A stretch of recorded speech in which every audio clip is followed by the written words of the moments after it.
Selamat siang kepada yang terhormat Lembaga Perwakilan dan Kementerian Pariwisata.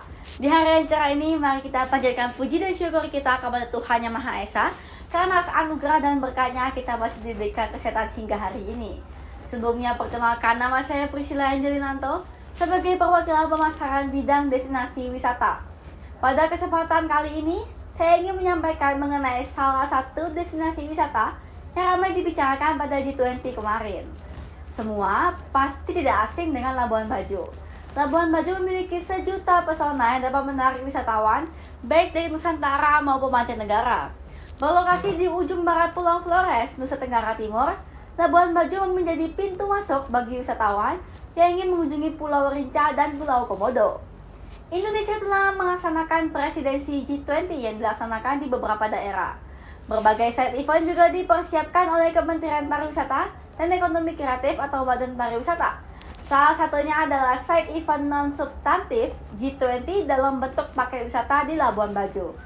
Paket wisata di Labuan Bajo diharapkan dapat menjadi kesempatan untuk mempromosikan keunikan dan destinasi wisata di salah satu dari 5 destinasi super prioritas ini. Ada 6 paket wisata yang disediakan di Labuan Bajo, yaitu Komodo Express, Komodo Package Lifeboat, Komodo Cruise Adventure, Komodo Package, Komodo Adventure, dan The Drum Houses of Wairebo. Keenam paket ini dipersiapkan oleh Kemenparekraf bersama Indonesia Inbound Tour Operators Association, berkolaborasi dengan pelaku industri dan pemerintah setempat. Dalam penyusunan 6 paket wisata ini, ada unsur yang memang ingin diangkat, diantaranya adalah konsep heritage, creative city, dan desa wisata yang masing-masing paket. Di setiap paket akan memberikan pengalaman wisata yang berbeda-beda. Misalnya, jika yang dibeli adalah paket The Drum Houses of Wairebo, maka delegasi akan langsung menginap di homestay yang dikelola oleh masyarakat.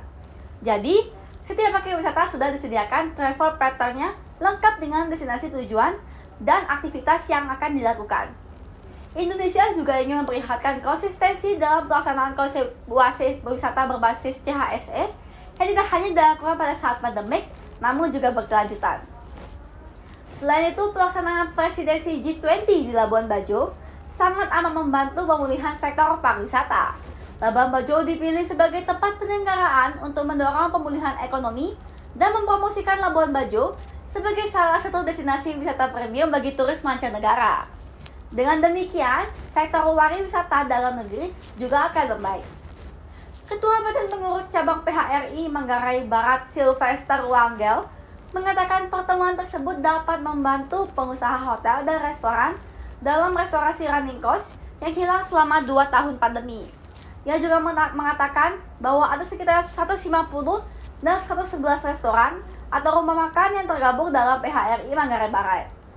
Selain menambah pemasukan bagi tempat usaha, pelaksanaan G20 berkontribusi langsung dalam perekonomian para karyawan hotel dan restoran yang sempat dirumahkan karena tempat bekerjanya terdampak pandemi COVID-19. Terbukti dari banyak pedagang lokal mendapat dampak positif dari berselenggaranya acara tersebut. Ada sebuah kafe di Labuan Bajo bernama Cafe G20 yang didirikan oleh Eusebius Neno Tembek yang warga lokal yang terdampak sulitnya ekonomi pada masa COVID-19.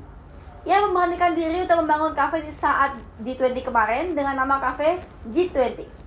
Nama itu digunakan agar kisah saat Indonesia menjadi tuan rumah KTT G20 akan menjadi cerita di kemudian hari.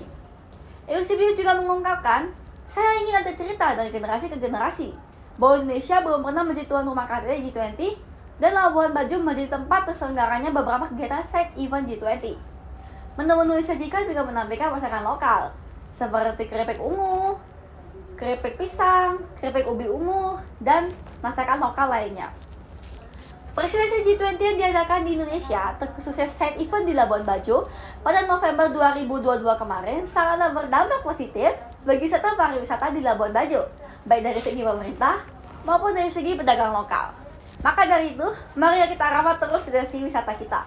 Bukan cuma di Labuan Bajo, namun juga di destinasi wisata lainnya di Indonesia. Dengan menjaga fasilitas yang ada, tidak membuang sampah sembarangan, serta menjaga budaya di Indonesia. Sekian dapat saya sampaikan. Saya berharap pidato yang saya sampaikan ini dapat menggerakkan hati para pemirsa untuk berkontribusi secara langsung maupun tidak langsung dalam berlangsungnya kelancaran destinasi wisata kita. Akhir kata saya ucapkan terima kasih dan sampai jumpa.